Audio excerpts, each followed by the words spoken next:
It's time for Kit Kat 1, 2, 3. Kit Kat 1, 2, 3. Kit Kat 1, 2, 3. Yay!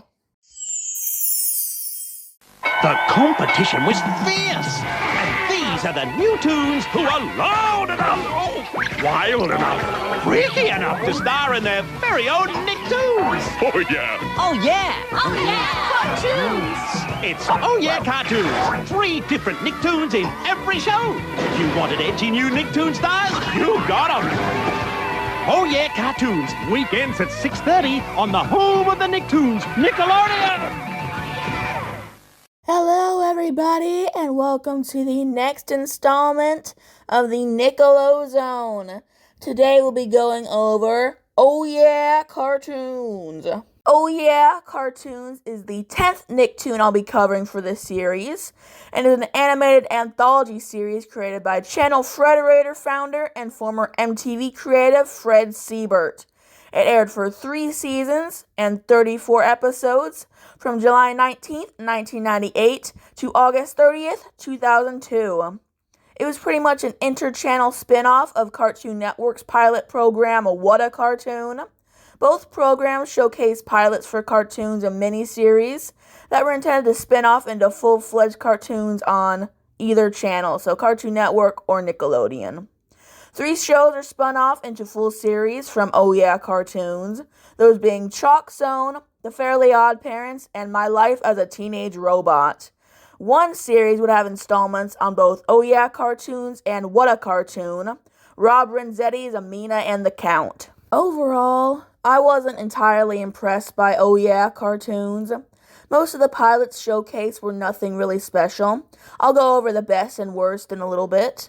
And I really liked the format of Kablam better in comparison to Oh Yeah, where Kablam had multiple animation styles, traditional claymation, stop motion, even puppets and live action. Oh Yeah Cartoons is strictly traditional and therefore just feels a little more boring to me in comparison to Kablam. I did generally like the more recurring segments on Oh Yeah as opposed to the ones on Kablam, besides Life with Loopy and Action League Now. I thought that the Tales from a Goose Lady segments were pretty funny. I see why Chalk Zone and the Fairly Odd Parents eventually got their own series on Nickelodeon. And I really like the Super Santa bits. They're pretty underrated to me. Overall, Oh Yeah Cartoons as a whole is pretty disjointed, and my enjoyment of the pilots is probably affected by my mood, which is pretty bad when I was watching through them for this review, because I couldn't find any of them in the original broadcast format of the show. I had to watch all the pilots on Fred Siebert's Vimeo page, or at least the ones that were on there. I had to buy a couple on Amazon. I'm happy they were on there, so those were the only ones that I saw in the original traditional format. I probably would have liked them if I was feeling better, but that ship has sailed. Now I'm going to review the individual miniseries that were aired on the program, some of my favorite one-shots and my least favorite one-shots. Chalk Zone, a very creative idea, and they were pretty cute shorts. I see why this one was going to be the first one to be spun off into a full series. I'll talk about this one more when I do the full review on Chalk Zone in the future. These overall went by a little fast for my taste. My favorite one would probably be Snap Out of Water, which would eventually be remade into a regular Chalk Zone episode down the line. The Fairly Odd Parents. Pretty silly shorts here. I also see why this one got spun off into the actual first-fledged show from here. I also like to mention that these shorts are the only time that the late Mary Kay Bergman played Timmy in any form of the show, and she did a pretty good job here. My favorite short of these would probably be the Fairy Flu, which I'll also talk about further down the line. Mina and the Count. My enjoyment of these varied, unlike the first 2 mentioned before. The first and last ones, the Ghouls Tribunal and Frankenfrog, were both pretty cute and showed off the Count and Mina's friendship pretty well. However, the Vampire That Came to Dinner short, where Mina's sister falls in love with the Count, was pretty weird and I didn't like it at all. I guess I just find the premise a little too weird to get really invested in, and I see why both Nickelodeon and Cartoon Network turned it down. It's just a little too creepy for my taste, because Mina's a little girl, she's like 5 years old, and she's best friends with the immortal Count Dracula, so it's like, how did they get to being friends? Like, maybe it's on What a Cartoon, I haven't watched that one yet, but it's just a little weird. Tales from the Goose Lady. Honestly, all these were pretty funny, and I enjoyed the kids getting increasingly more annoyed with the Goose Lady's stupid stories, ending up with them hog-tying her to annoy her instead. My favorite episode of this would probably be the Tortoise and the Hare spoof, where the tortoise ends up working his way through the corporate ladder to win a bet with a living hairpiece. It was really weird, but it was pretty fun. Super Santa. These were also really fun. Mike Bell, who's usually a writer for SpongeBob and My Life as a Teenage Robot, created these, and it makes the SpongeBob Christmas special make a little more sense in hindsight, because Mike Bell played the live-action Santa in that episode. It was fun, festive, and freaky. I liked these. Jamal the Funny Frog. The original short of Jamal the Funny Frog is one of my favorite segments in general from Oh Yeah cartoons, but as the segments kept increasing, I stopped really caring about them. I don't think we needed more of Jamal the Funny Frog, but we got more anyway. Nothing more really to say. Jelly's Day. I didn't like these shorts at all, honestly. They weren't weird enough to be funny, despite desperately wanting to be. The only decent short of them would be the last one, where I think Jelly gives her aunt a lobotomy by accident. Not really funny, not really quirky, and just very try-hard, honestly. Dan Danger. See, I didn't originally write a actual review for Dan Danger, so I have to do this off the cuff because I felt bad that I didn't write a review for it. But it was okay. It was nothing special. The first one was pretty funny, but the rest of them kind of fell off. It was another show created by Butch Hartman and Steve Marmol, so like the Fairly Odd Parents, but I see why this one didn't get the special, actual show treatment, because it's fine. The character of Dan is like a lovable coward kind of guy. I like the relationship with his boss's daughter. Boss herself had a nice design. But overall, the Fairly Odd Parents was overall better. And this one was just okay. Alright, now I cannot feel as bad as I did before. Alright. And now I'll be on to the best one-shots of the series. Protecto 500. It was really cute having a little girl with no friends ending up befriending a giant robot guy. It was really sweet and a little touching. It kind of reminds me of a shorter girl version of the Iron Giant. Zoe Zoo.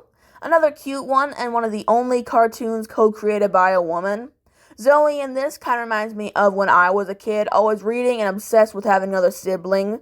We both wanted a baby brother at some point. It also had a really cute art style. I wish this one had a follow-up instead of Jelly's Day, and I am dressed in Zoe's clothes from the short as my little avatar character here, because I thought she was really cute. Hubbykins vs. Sweetie Pie. This one was very slapstick heavy, and I enjoyed the silent nature of this cartoon. Overall, this was pretty funny, and had a nice ending as well. The Feelers. This one had really great music in it, being from the perspective of a bug rock band. It's also not gross, which I feel like most shows about bugs decide to make them as gross as they can be to appeal to the lowest common denominator. And the character designs and art were pretty cute too. Overall, a nice little cartoon, and another one I would have liked a better follow-up for. This was created by Bill Burnett, who also created Chalk Zone, and in a Chalk Zone episode, there's also a bug band, but they aren't the same as the one in the short, so I'm not going to call that a follow-up. Lollygaggin'. This one features a mean little girl who loves to lie, relatable, and eventually finds that her little white lies have turned into giant monsters.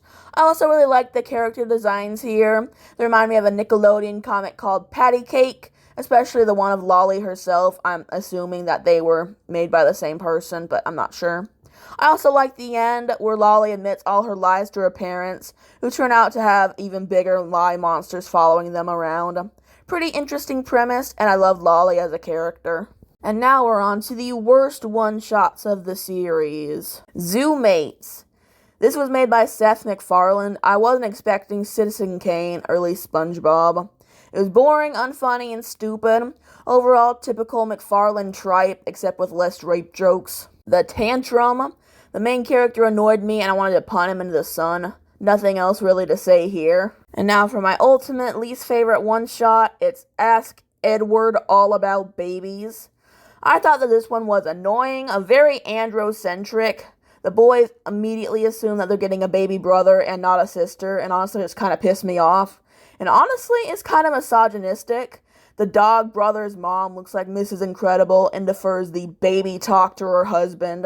It's that typical Bob Clampett dick riding 50s aesthetic. I only watch Coal Black and the Seven Dwarves for the animation type misogynistic. I don't think has any place here, sorry. My favorite overall episode would probably be episode 21, with a strong Fairly Odd Parents episode, The Fairy Flu, as I mentioned before, a really interesting one-shot in Lollygaggin', and one of my only 10 out of 10 segments in the Tales from a Goose Lady segment, which was the Tortoise and the Hare one. Pretty funny individual episodes, and a really strong final project. My least favorite overall episode would probably be episode 32 in the last season. I hated the first segment, The Tantrum. The second segment of Dan Danger was annoying and used a stock plot.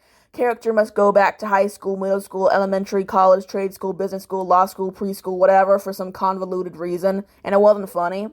And the last segment of Super Santa was enjoyable enough, but not enough to make up for the two other stinkers. One other random point I'd like to bring up that I loved the outro for the series. It was really upbeat and rockin'. Unfortunately, I only got to hear it a handful of times because I had to watch most of the shorts individually. That had a really good outro, so I thought I'd mention it before I end this. My first 5 out of 10 Nicktoon. Took 10 shows to get here, but we made it. I understand the short showcase thing, but overall I wish it was on the quality level of Kablam, not What a Cartoon. Ooh, sick Cartoon Network burn. Ooh. For the next Nicktoon, we'll be heading back to Klasky Chupo with the first ever 22-minute long Nicktoon of the Wild Thornberries. I'll meet you there, baby. Goodbye. Nick's got the scoop inside the Nickelodeon Animation Studio. With the guys who make, oh yeah, cartoons. I'm sure anybody can make a cartoon. Well, you need an imagination, first of all, and you need to be able to draw a little bit. In elementary school, I always drew pictures for friends and would give it to them, and my love of the whole thing was watching their expressions on their faces. I think you're really going to like it here, Fluffy. Oftentimes, teachers would yell at me not to doodle in class, but I highly endorse it. The best part about making your own cartoon ever is standing in the back of the room when a bunch of people are watching it and they're laughing. And it's like, that worked. Oh, yeah!